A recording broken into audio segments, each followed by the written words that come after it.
Thanks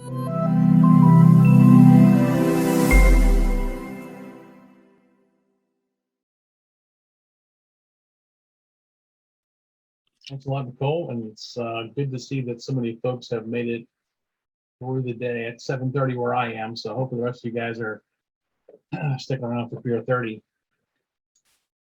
wherever you are. Let's pull up this real quick. If it works the first time for y'all. Maybe not. There we go.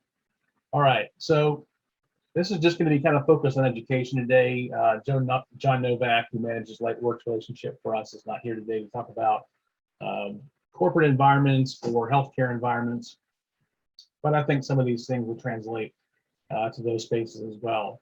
So I'm just going to talk about one product today, but before I do, I wanted to kind of talk about some of the things that we've heard from customers, especially as they've gone from this little cartoon frustrated IT guy on the left at the end of the 2019-2020 school year, when all the kids had to go home and they had to figure out something that they've never had to do before, to where they are today. So, a lot of school districts, a lot of university professors were teaching from their home office, from their home bedroom, from their kitchen, from a humongous walk-in closet they kind of had to make do.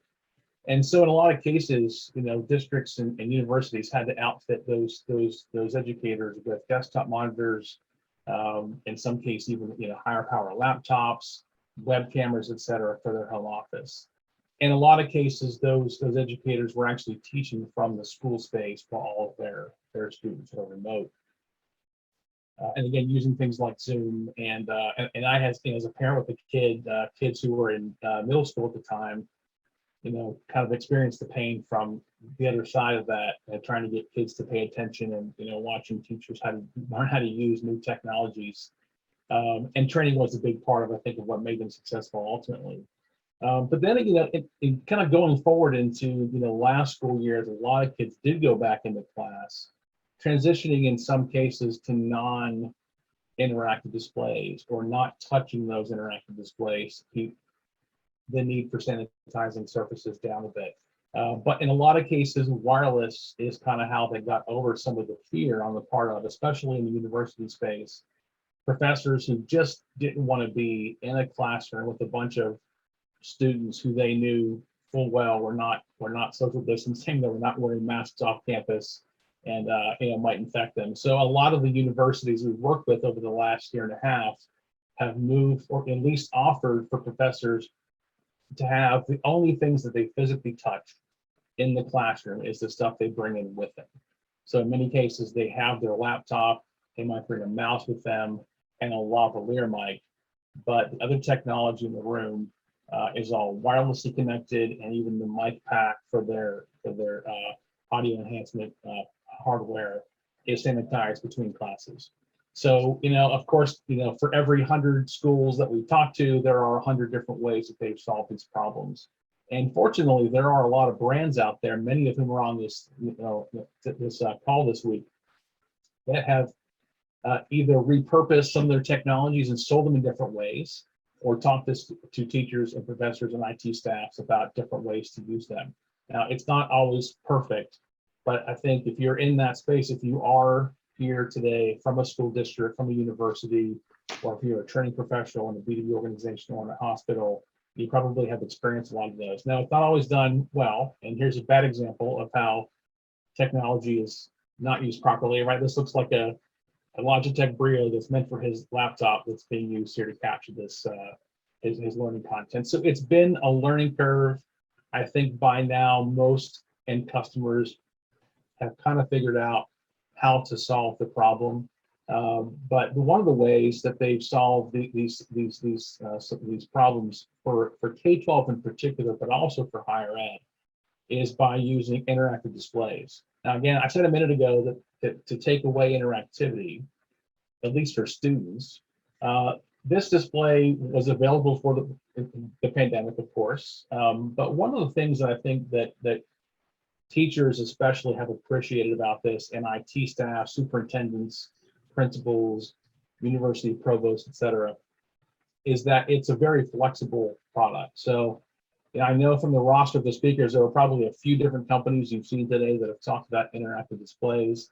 LG has a huge catalog, and we're not going to talk about anything else today except for this. So just a few key features about this product that I think is relevant for the conversation. One is that yes, it's Wi-Fi built in, but this is a piece of hardware that's network connected, network manageable.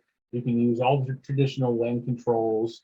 If you're using Press-Strong in your environment, you can use Press-Strong to control these displays as well. There's annotation software built in. There's no ongoing license requirement for that. So you're not stuck with paying for, smart notebook licenses or some of those other technologies that are out there, like Box Lightning Neo Connect, for instance, that do have ongoing fees. So one of the things that I think schools in particular have appreciated about this is they pay for it once, has a nice warranty, 3 to 5 or even 7 years, depending on the size of the district and other factors.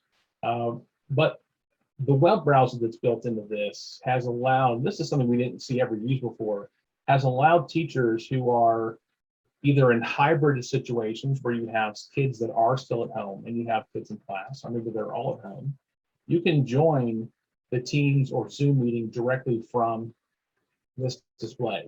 So, the teacher is potentially going to be using a laptop or a desktop even, or a mobile device in the classroom, perhaps even walking around the classroom, but the display itself is part of that environment. So, she's presenting from the board. The kids that are in the classroom obviously are seeing it, but the kids that are home are also seeing it, and she can record this content, take screen captures, etc. But I think we didn't really ever have a customer that I'm aware of adopt that feature until they were kind of forced to. So, part of our support for our customers over the last year and a half has been providing ongoing education, especially around some of the features that perhaps weren't utilized too much before. Now, in the classroom, kids do not have to go touch the display. You see this picture here, you see the teacher is sharing content from a device. The kids can also do the same thing. So like a lot of the interactive displays on the market today, it is device agnostic. You can use a Chromebook, you can use an iPad, a MacBook, any Windows device, any Android device wirelessly. And if you're using the agent on Android and Windows, you can actually do a wireless touchback. So the teacher could be, running content on their desktop, their laptop. I have customers in smaller districts who still have really old, like, Dell box PCs. But because they're connected wirelessly to this display, they're able to load the content, manipulate the content, do all of what they need to do from the panel without ever having to walk back over to their desk. The first time a kid comes into the room, the first time a teacher comes into the room or a guest speaker, there's a really simple path to pulling up the QR code on the screen to download the agent. And again, anybody that's on the network can connect. In a similar way to a lot of those technologies, there's a real basic 6-digit code that pops up on the screen. They can just punch in on the app, and you can share up to 6 screens simultaneously in a classroom or a conference room. So I think I heard at the end of the last section, I kind of came back to my desk and I heard somebody ask a question about smart notebook. So smart notebook, like a lot of manufacturers, make part of their technology compatible with everybody, and some of them are not compatible. The one thing that is not compatible is the Ink Tools product, but with the LG display, there's an always-on annotation tool that's accessible on both sides of the screen, left and right, that can annotate over anything. So you could be using Smart Notebook because you're using that to create your lesson plans, to bring in different sources, but you can still annotate over those. You can still do your screen captures. You can still do your everything that a teacher is accustomed to doing in the classroom if you're still using the smart product. So, and also document cameras. So, in a way, this product was not really made to be used in a virtual environment, but it already had the features built in that allowed teachers to keep doing what they were doing, even teaching in the classroom, in front of a camera if they wanted to. And what the kids see at home is the teacher on camera, the teacher's audio, there as well, but all the annotations they see on their screen in their Zoom session, in their Google Meet session, in their team session, what have you. Usually it's been Zoom and Google Meet right there. So it's helped teachers teach the way they have in the past and not resort to things like this, where they're writing on pieces of paper and showing it to the camera, and feeling awkward about teaching, kids who weren't in front of them. So it is, if you've ever done it before, it is a little bit awkward. Like right now, I'm in my office and I'm talking to you, but you're not in front of me. So, these are things that LG thinks about at the corporate level to kind of refine over time. And I know that most kids, a lot of businesses, a lot of universities, they're back sort of semi-normal, but every week I talk to school districts and to universities and certainly corporations that still have people who are remote, either because they're forced to be remote or they have the option to stay remote. So LG will continue to refine this product, the software, the support, and the LG Academy to support these teachers, the tech directors, the folks on a university campus that are responsible for empowering these educators to have the right tools at their fingertips and to continue to train them on how to use them. So just a few, kind of final thoughts before we get to any questions that have come up. Just some best practices that we've identified, and some of this applies to us, and if it doesn't apply to us, one of the things is typically companies, universities, school districts like to standardize on one thing, one option. So everybody gets an interactive board, everybody gets a projector. A better practice seems to be, and we get this feedback from teachers, from roundtable events, from webinars, from just feedback online, to offer options. So when you think about a school district where you have teachers that are 25 and teachers that are 65, they're going to have different preferences, different ability or willingness to learn new technologies, et cetera. So offering them at least a variety of options from the same manufacturer that kind of meets their needs seems to be something that we get asked for a lot. Learning space designs that work for the kids at home or in the classroom. This picture on the bottom left is a good example of a university space where students that are remote can still, and also the kids in the classroom and the professor, him or herself, can still feel connected because their faces are there, their audio is there. They can hear what's going on in the classroom because the school has adopted the appropriate audio enhancement and recording technology to enable them to feel more like they're part of the in-classroom experience. And for most universities and a lot of K-12 districts, but especially universities, they tend to believe that their real value add is the in-classroom experience. So many of them just really lamented the fact that kids had to be remote for the end of the first school year, then in 2020, and then even through that summer and into last fall. So creating spaces that kind of take into account the fact that the professor wants to see these faces in class, and the students want to participate in a semi-normal fashion. And then lastly, sufficient training, ongoing professional development for teachers, for users in the corporate environment or healthcare environment, anybody who's using the technology, to have regular access to training. So LG has LG Academy. This is a team of folks who are dedicated to creating and delivering content, from basic training, from creating quick start guides, from creating videos, tutorials.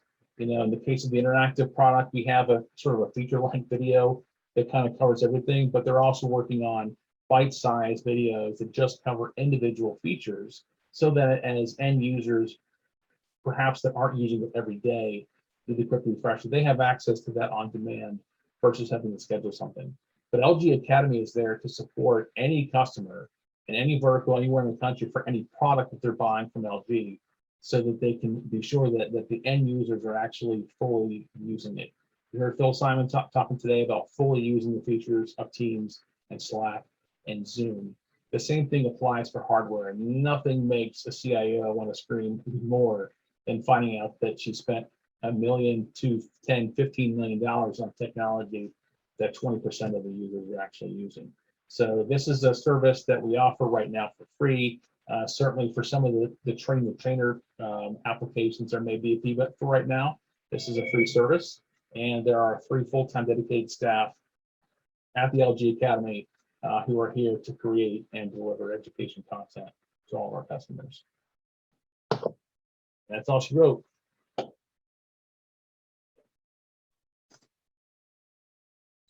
Thank you so much, Jeremy. Yeah, I'll stop sharing if anybody has any questions. It could be about anything. It could be about video walls. It could be about projectors. It could be about commercial HVAC systems from LG or whatever. Well, we're going to ask our famous question, and that's related to supply. So one of the awesome things about working with a manufacturer who makes the product themselves in their factory is it's less of an issue. There are SKU by SKU shortages that come up when we have like a large order. So one of the most common sellers I had last year was a particular 75-inch display that doesn't have Wi-Fi built in. It was pretty cheap. Schools bought a bunch of them, but so does the federal government. They like to buy devices that have no Wi-Fi built in. So when I get an order for 10,000 devices, we're gonna have a bit of a back order there. But we have a very healthy supply chain. The sales team here, John Novak and myself, both get daily reports on what's coming in their own warehouses and semi-accurate information for what's available in distribution.